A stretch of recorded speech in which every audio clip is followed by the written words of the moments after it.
Never, like, cell phones are basically the televisions of the 50s and that technology, but put in the palm of your hand, and basically it's like a permanent demon. I call it the cell phone trap because it's like being put in a prison. It's a cell.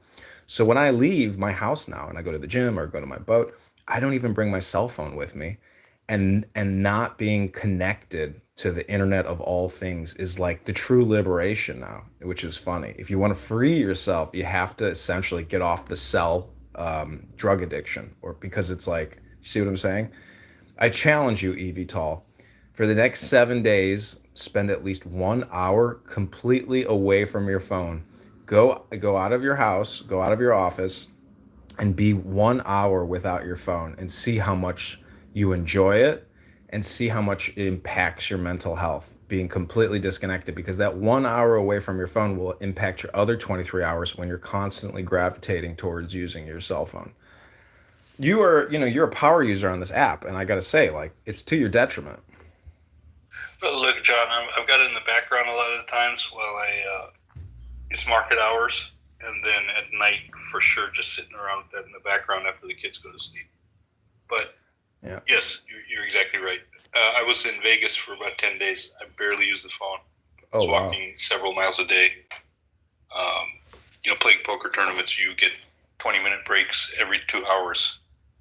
And Do you maybe you I, know I, maybe you know I two know of my friends that I grew up with. They're pros. One of them is his name is Tom Coral. I don't know. I think maybe I talked to you about him. You looked him up, I think. But his name is yeah, Tom I looked Coral. him Yeah. up. I didn't know him, but Yeah. looks good. Yeah, he's pro. And then my buddy Bill McKiernan, he's also semi-pro, but who knows? He doesn't talk to me anymore. Let's see how Tom did in the series. Wow. He got a final table in the 10K mixed game, which is very high. I don't know how to say the word. Those are Stakes? some eagles. Those are some eagles playing the 10K mix. You got to understand a lot of different games. He just final tabled against the best in the world, basically. Yeah. 65K for his efforts. Let's see what else he did. A bunch of min caches. He was in the running on all these other 600, 800, 1500. I love these. Then he plays the 10K Big O. Oh, shit. Oh, shit. That's like a dream event for me, by the way. Yeah, he's got a lot of real estate. He's got 5 card high low. These are my favorite games that your friend likes. PLO high low and 5 card high low, where you can get the lowest or the highest. It kind of hedges the pot out. You got to be tricky, man. he's got no kids. He just got married. Um, you know, but he's a multi-millionaire, and his online winnings is, I think, dwarfs his real world winnings. One time he told me he played this Chicago Board of Trade options trader online, and he won 100,000 from him in like an hour or 2 hours. Well, And the guy was local. He's like, meet me at I can't remember the name of the casino. He's like, meet me at this casino, and I'll play you heads up in a private room. So he meets him at the casino, and he takes another 100,000 out of him, and he jumped across the table and tried to kill him. And the security and everybody like stepped in, and they permanently banned him from ever going into the casino again. it's funny. You just lost it. Yeah, he was like, apparently, making a lot of money trading at the CBOT, but throwing it all away to online poker sharks. That's the thing. It's like when you make money playing poker, it's not just how bad your opponent is, it's who you're playing against. Like, it is a personal thing, meaning that, like, it's your brain molecules versus their brain molecules, and you're both constantly doing calculations. But there's this like bluff element, this confidence game element, where if you're thinking, about what like, you see how the brain can automatically start generating thoughts while you're playing, and then that basically is a lie.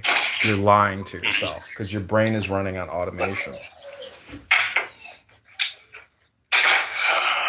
Yeah.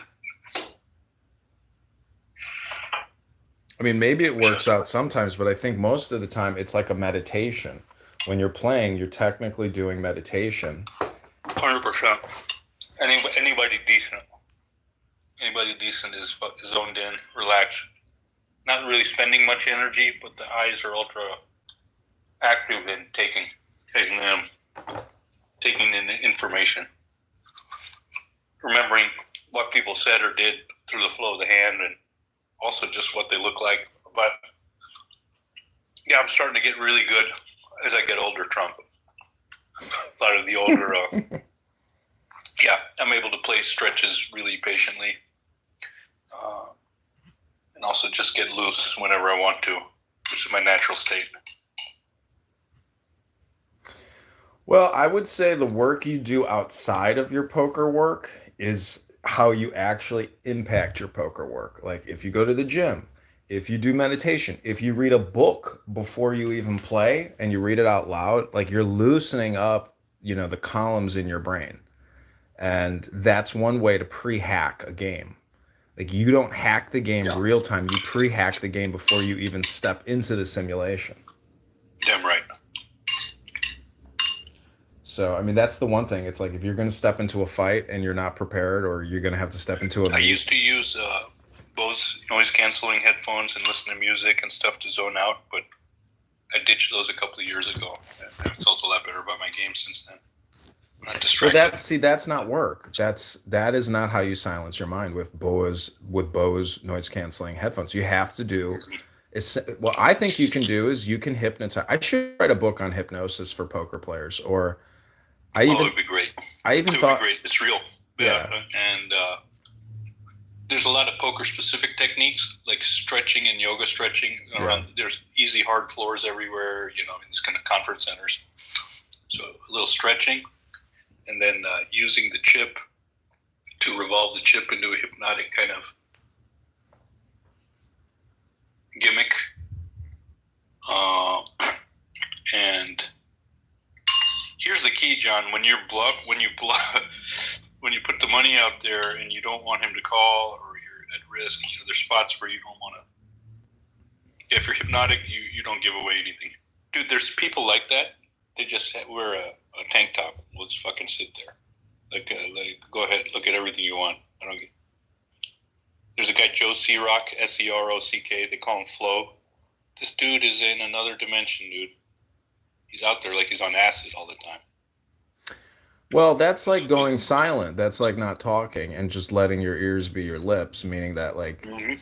there's a danger in that though, because that is a form of hypnosis, but the word it's like so I read this book, I think it's called like the Zen of Golf or something, and Richard Palmer or Palmer, like some famous golfer. So like if it was getting really close on the tee box, he would say, I really like on your follow through how your knee, bends right at the right moment. You've got such incredible posture. And so he'll just say something like that so that when you go up to the tee box, you're thinking, oh my God, he's talking about my body. And then you start thinking about what he just put into your head.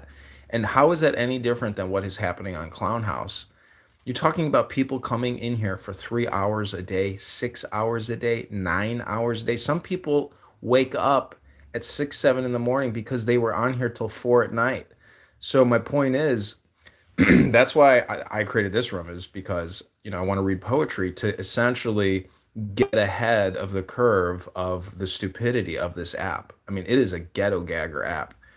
And Oh, they've got finally got some traction now that Kamala is the president candidate. They've got 100, 200 people rooms talking about how great Kamala is. So Clown House is turning into a cam house.